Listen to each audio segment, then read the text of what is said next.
Chivos here, bring you another Hyundai A-League fixture review for the fixtures of Week 18. Now, what a weekend it was.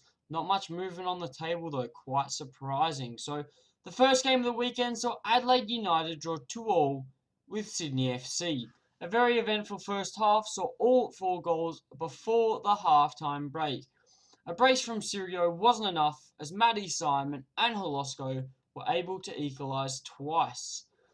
Now, it was 1-0 after 2 minutes, then Matty Simon equalised. Then Sirio got one in I think it was the 45th minute, and then Holosco managed to grab one in the dying stages of the first half. Now, Adelaide United are now unbeaten in 10 fixtures, still climbing the table, while Sydney FC will be disappointed not to claim a win and really push out of the gap at the bottom of the finals places. Well, I'll show you that towards the end, and I'll explain that a bit later, but we'll have to see how Sydney FC go from here. The second game of the weekend saw Brisbane Roar beat Central Coast 4-0.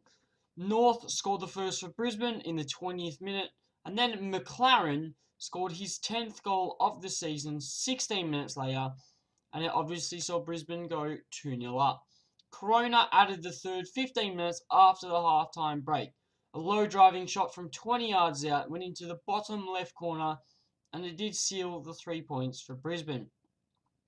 Enrique added the fourth and final goal from the penalty spot with 20 minutes left to go. Harry Ascoff was sent off, a straight red card, and he brought down Jamie McLaren during a goal-scoring opportunity. So, you live and you learn. The replay suggests he got the ball, but what can you say? You know, the ref makes the final decision.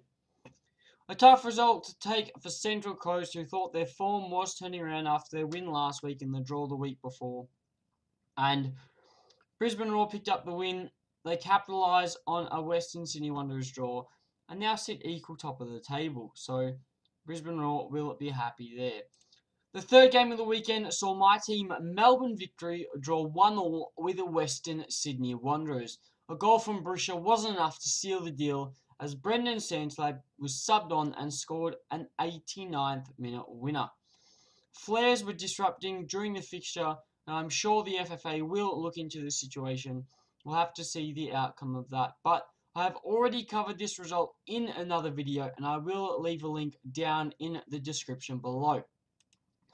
The fourth game of the weekend saw Perth Glory beat Wellington Phoenix 1-0 away from home. Really, the longest fixture in world football.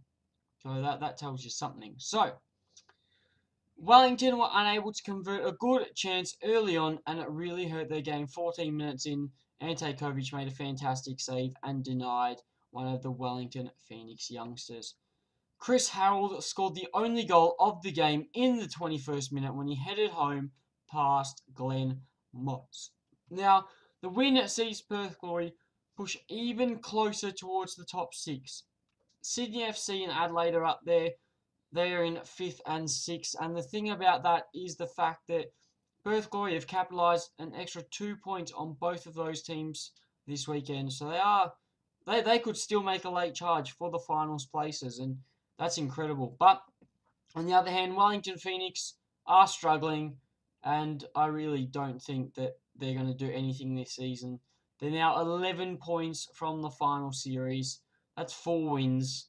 There's only 9 fixtures left. I really don't see it happening. The final game of the weekend saw Newcastle Jets cause an upset when they beat a 10-man Melbourne City 2-1.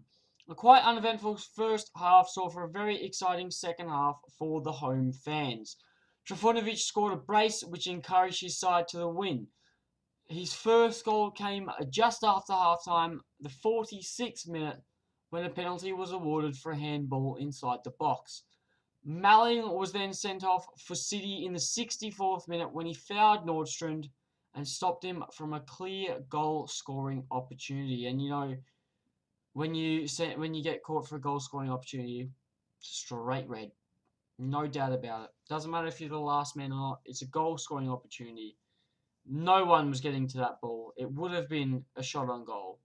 And unfortunate for Malling there, he's going to miss a week, maybe two.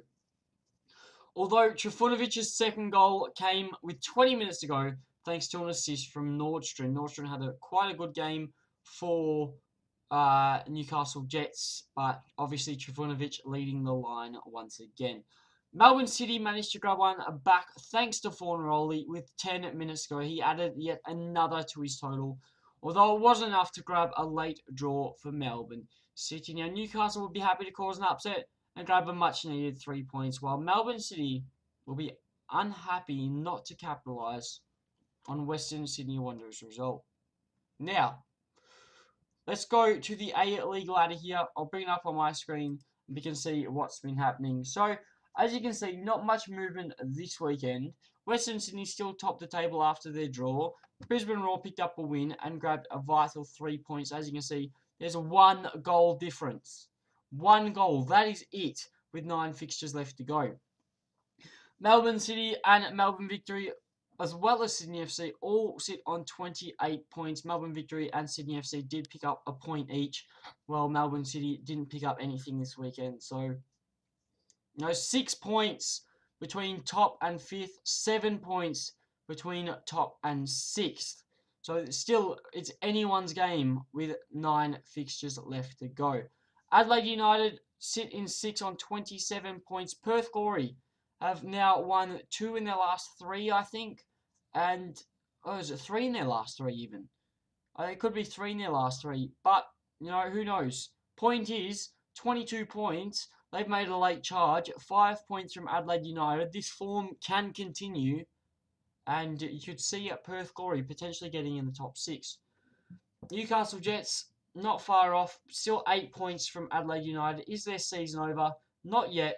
But I think there's still something to happen there. And Wellington Phoenix did drop down to 9th place. 16 points. They're, 11 points off the top 6. I think their finals chances are over. And Central Coast see themselves 15 points, which is 5 wins. Not going to happen for Central Coast. But we will check the stats here now.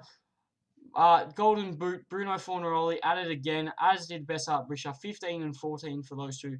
Jamie McLaren on 10 with Navio and Castro on 9. We check the assists now. Aaron Moy dominating. Broich picked up another assist. Barbarousis picked up another. He's on 5 now. Carney has got 4 for Sydney already. And Holosko has got 4 for Sydney as well. Maybe Carney's also added because of his Newcastle Jets tally, but who knows? Most saves, Sorensen. Birighetti is getting ever closer, as you can see on 70. Kovic, Moss, and Vukovic round that out there. Passes, none other than Miguel Angel Garcia Perez. Sanchez is slowly dropping off. And now we check the clearances. Matthew German on 64. McGing and Poscalero, as well as Kisnorbo and Broxham, all on 58.